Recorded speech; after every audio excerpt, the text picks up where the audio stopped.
So if you combine those two potions, shouldn't that be the brown potion? Although I guess who wants to eat the brown potion?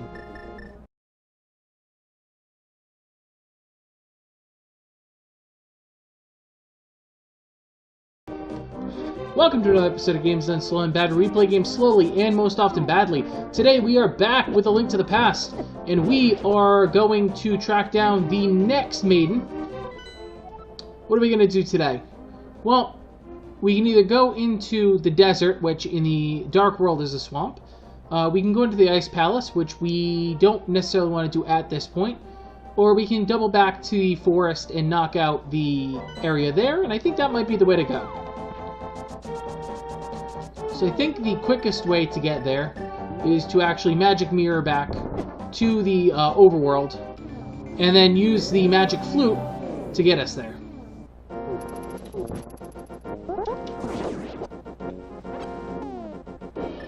What do I got? Just need to remember that I only have one fairy and one thing of medicine.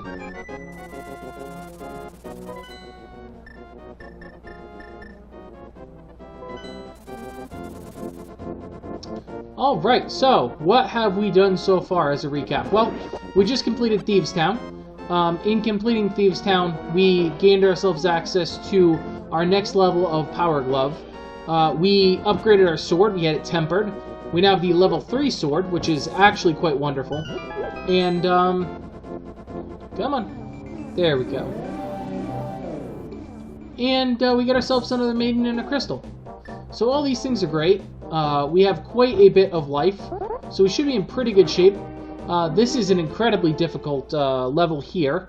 Not the actual level itself, but the boss. So one unique factor about this dungeon that differentiates it between all the other dungeons is the overworld-underworld mix.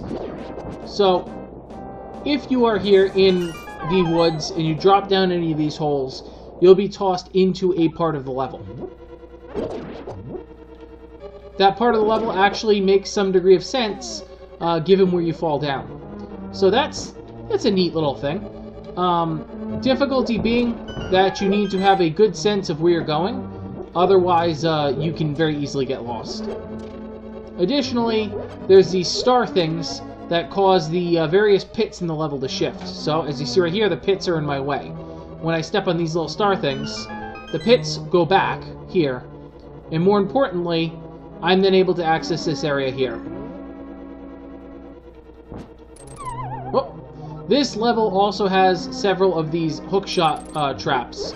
Basically, if you improperly grab this skull first and hookshot over, you're going to have to fall to get there. Alright.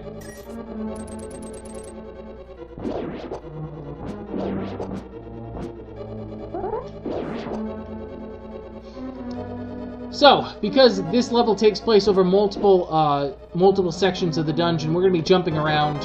But with the map, we can now see where we're going. Let's take a look. So, as you can see, there are two very distinctly different sections. The one I'm in connects down and over, and then there's a tunnel that you can see in the top corner, and then a single basement level 2 area where the boss is.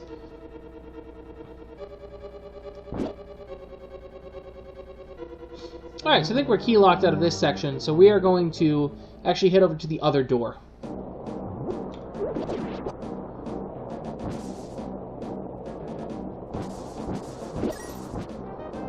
It is very exciting to be at this stage of the game. Not much is a real threat. We have a ridiculous amount of bombs and arrows. And we're about to get another really cool item in the fire rod. Things are good. Oh, Wallmaster. Not just from Ocarina of Time, folks. This is the dungeon that I believe introduced them in this game. Although they will occur a few times. Oh, there is something I could have unfortunately gotten that would have helped, but I forgot about it, so we'll just have to make do. So this is your typical Legend of Zelda puzzle. Please push the brick over the switch. By the way, this isn't hard, so we've inserted wall masters. Oh. Bad guess, bad guess.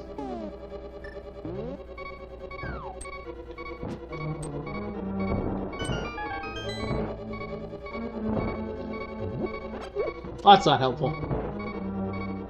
Alright, you know what? Now's a good time to show off one of the medallions. We're going to use Ether.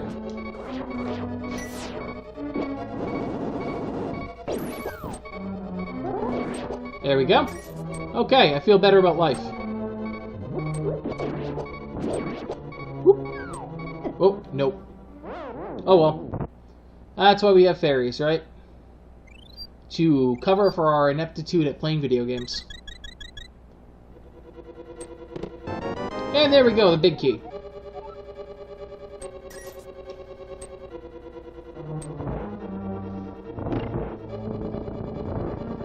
Oh, this level is so incredibly frustrating. There's all sorts of shenanigans like this.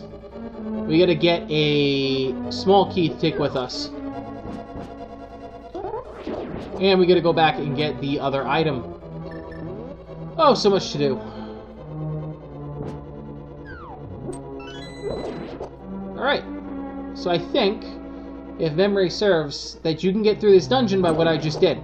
You can steal the key from right there, and I believe you can drag it forward, and get the big key from up there, double back, get your fire rod, which is the magic item we're about to get, and take it to go fight the boss.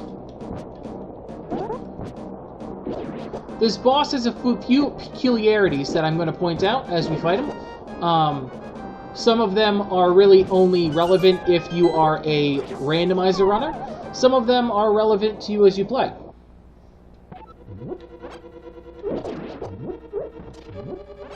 Alright.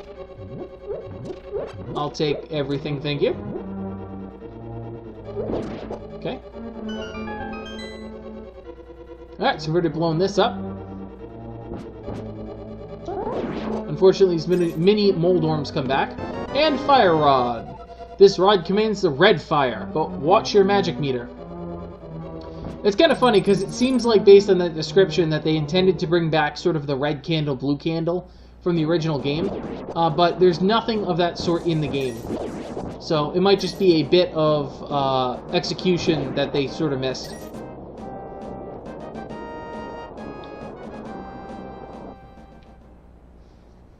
Alright, now back into here. Unfortunately, the only way to progress through this section of the overworld map is to come through the dungeon, which is annoying and tedious. We are not going to go and get anything else in the dungeon because we don't need it. We just need this fire rod, and there's this weird insectoid thing here. I don't believe there's anything cool here either. In order to get through here, we got to use our fire rod to light it on fire. Alright, now for the gauntlet. This section of the dungeon is sneaky difficult, but I stole the key, so it'll make it a little bit easier.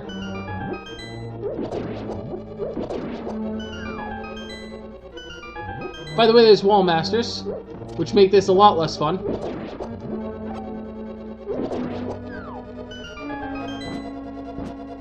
Biggest key with wall masters, just keep moving.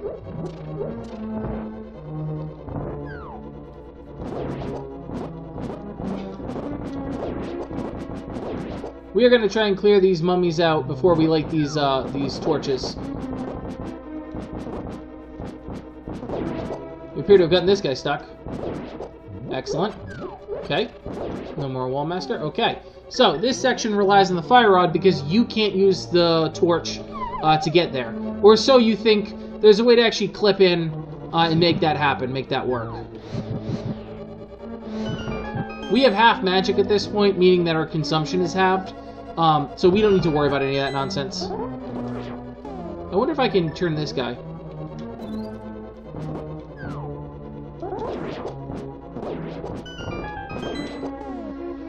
Alright. Alright, so no entrance, but as we know, we can always look at the map. And when we look at the map, we can very clearly see that there's a north entrance. So by simply just slashing all of the vines, it's pretty easy to figure out it's in the middle. Basically, almost all doors in this game are in the middle. Come on. Go away.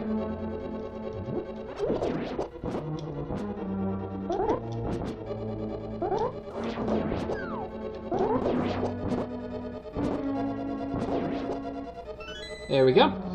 Alright. Oof, no pressure. This is a boss whom I have fell to a number of times. So this is going to be an adventure. Let's go at it together. So we're going to fight the Moth. Mothula, I believe, is how he's often referred to. Fun fact about him, the fire rod is clearly how you defeat him. But if you actually are able to somehow glitch the gold sword actually does no damage. Yep, and I didn't have a fairy. So we're going to save and continue. I am going to throw a cut in here, and I'll be back with you in a few minutes.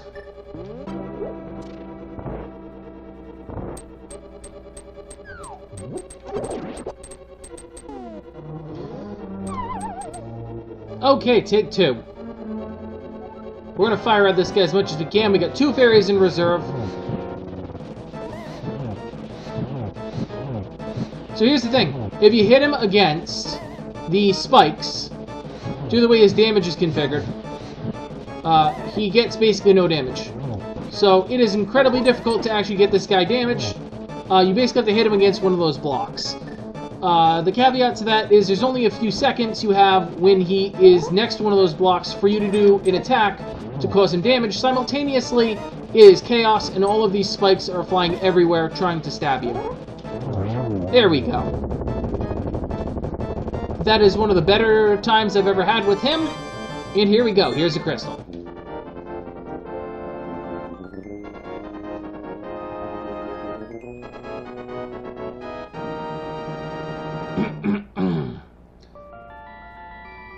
Queuing up the voice.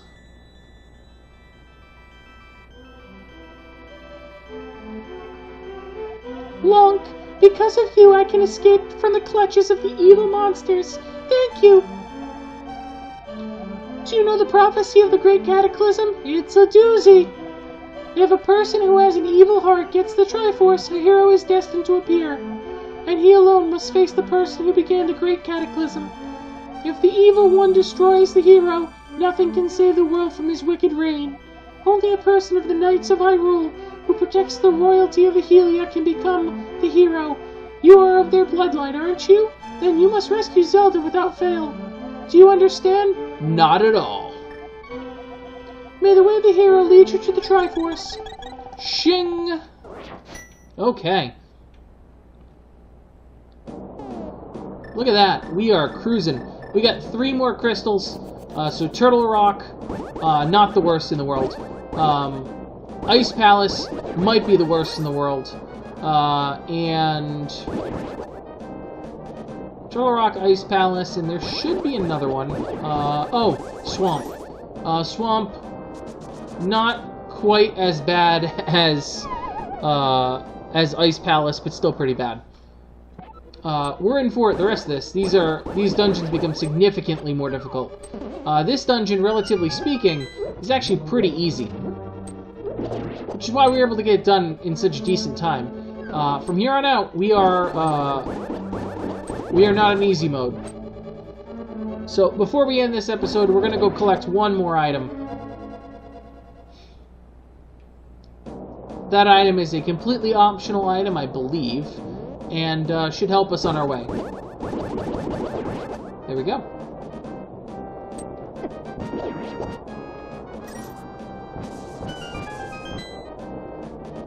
Can I go this way? No. But I can kill this guy.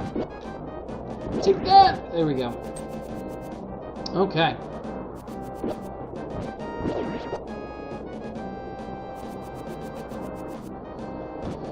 Alright, and out. We have basically one square we gotta get to.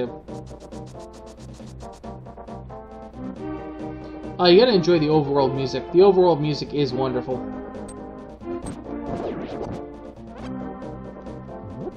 It gives you just a sense that you're adventuring somewhere, you know, where there is truly danger. Which is always good about a game. Any game that gives a sense of wonder and adventure is It's a good game. Alright, so first, we've warped from the dark world to the light world on top of this ledge next to the graveyard. What are we going to do here? Well, we're going to blow up this wall here. And we're going to collect this piece of heart. But Jared, that's kind of boring. Yeah, it is. Let's get the other thing.